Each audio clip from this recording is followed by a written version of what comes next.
Kenapa Bang Giting? Cinta segitiga, Pak. Tuh. Antara Prabowo, Bu Mega, sama Pak Jokowi. Ada yang bilang ada cinta segitiga.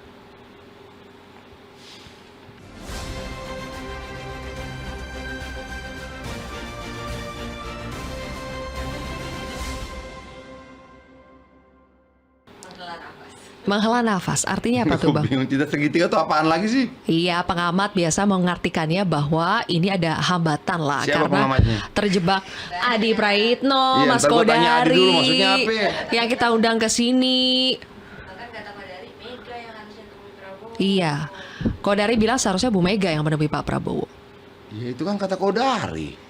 Kata Pak Nadia, Ya terserah Ibu Mega. Enggak, apa ya maksud gua? Kita ini kayaknya lebih tahu dan lebih pintar, lebih cerdas, lebih dari Ibu Megawati gitu dalam soal politik. Aduh, emang pengalaman lo apa? Mbak, ada banyak orang bilang dia punya kemampuan lebih melihat sesuatu yang tidak dilihat orang lain. Kalau menurut gua, sebenarnya itu lahir karena pengalaman. Ada orang yang kemudian punya kemampuan mengamati lebih dalam, mampu menganalisa lebih jauh dan sebagainya karena pengalamannya. Terus kita merasa lebih ngerti itu dari Ibu Mega. Nggak ada yang merasa lebih ngerti dari Bu Mega loh Bang. Ya Kodari juga berpikir seperti itu. Kita di sini ya. Kodari mimpin partai yang kagak pernah. Oke. Nah, nih ada pertanyaan dari netizen. Emang langsung? Iya langsung Bang. Enggak, langsung dari netizen di sini. WA ke aku Bang. Seorang Adian yang dulu sangat dekat dan jadi pembela Jokowi, pernah membayangkan hubungan PDIP Jokowi akan berakhir seperti ini? Tuh Bang, Lu pertanyaan kenapa netizen. sih suka sekali mengorek-ngorek itu? Cie. Kenapa? Netizen kok maunya ini? Iya. suka masa lalu. Gini loh. Siapa di antara kita yang tidak pernah dikecewakan? Nggak ada. Kekecewaan itu sebuah keniscayaan. Problemnya apa? Ya kuat lah. Mbak, gue tuh sampai mata tuh merah ngobrol sama bini gue. Kok jadi gini? Gitu loh. Tapi sudah, oke? Faktanya begini. Jumlah air matamu tidak akan merubah apa-apa. Berhentilah menangis. Jumlah tangisanmu tidak akan pernah mampu menghentikan waktu dan membaliknya kembali. Berhenti. Jalan lagi. Oke. Ya. Mencegah supaya tidak terjadi lagi, gimana Bang? Gimana? Orang bilang begini. Sejarah telah memberikan pelajaran berharga buat manusia. Yaitu manusia tidak pernah belajar dari sejarah. Sehingga sejarah selalu berulang. Mungkin nggak peristiwa ini berulang? Mungkin. Oke. Mungkin nggak kemudian nanti di ujung nanti entah Pak Jokowi atau Gibran ninggalkan Prabowo? Ya mungkin. Semua mungkin kok, itu pernah terjadi. Sampai orang bilang, ya mungkin nggak kemudian terjadi pergantian kekuasaan lagi dalam waktu dekat? Mungkin. Kenapa? Pernah terjadi? Kapan?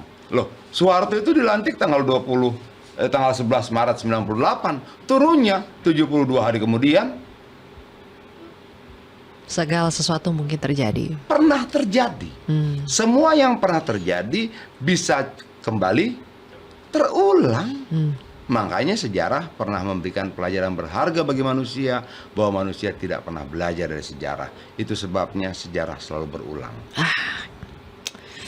Kalau begitu Bang, pertanyaan terakhir nih oke. sebelum kita tutup. Ya. Pesan buat pemerintahan Prabowo Gibran. Nggak ada. Yang gue justru pesan buat Metro TV. Apa tuh Bang? Kenapa menu kalian berkurang? Menu apa? Kopi sudah tidak ada. Kalau dulu gue wawancara itu di ruang situ makanan berlimpah. Apakah ini juga dampak pilpres?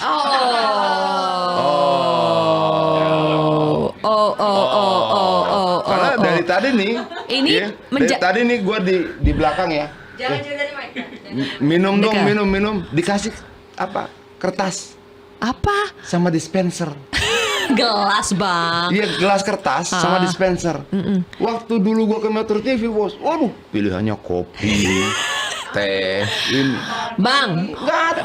Tak datang kemari. Ya air putih lagi. karena ini sehat bang. Lo siapa bilang kopi tidak sehat? Sehat. Udah malam. Bukan, maksud gua, kalian harus jelas. Apakah memang ini juga dampak pilpres? Apakah kemudian ada kas yang terkuras karena pilpres? Nanti kita tukeran kursi dulu. Aku yang jadi narsum nih bang ya. Nunggu pesan ya, Bang. Kita nunggu pesan. Nunggu pesan Bang Adil buat penutup nih. Biasanya nih di meja nih, di Metro TV nih, gua kan sering ya makanan tuh berlimpah ruah. Tadi gua datang kok kering kerontang begini. Loh, BBM belum naik, kenapa sudah tidak ada makanan di sini? Aduh, bang. Ya, Udahlah. apa tuh? Tutup soal itu. Ayo move on ke pertanyaan terakhir. Iya, apa tuh? Jadi apa pesannya buat pemerintahan Prabowo Gibran supaya lebih baiklah dari pemerintahan sebelumnya? Apa yang harus dilakukan? Gue mau beri kasih pesan apa-apa sama mereka. Gue cuma mau berpesan pada rakyat untuk teruslah berjuang agar politik kita tidak cuma prosedural.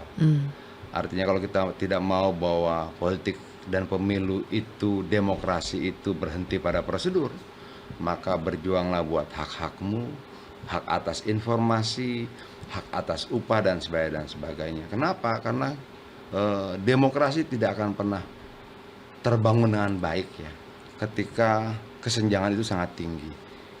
Ketika ada orang yang punya kemampuan untuk mengakses berita, ada yang tidak punya.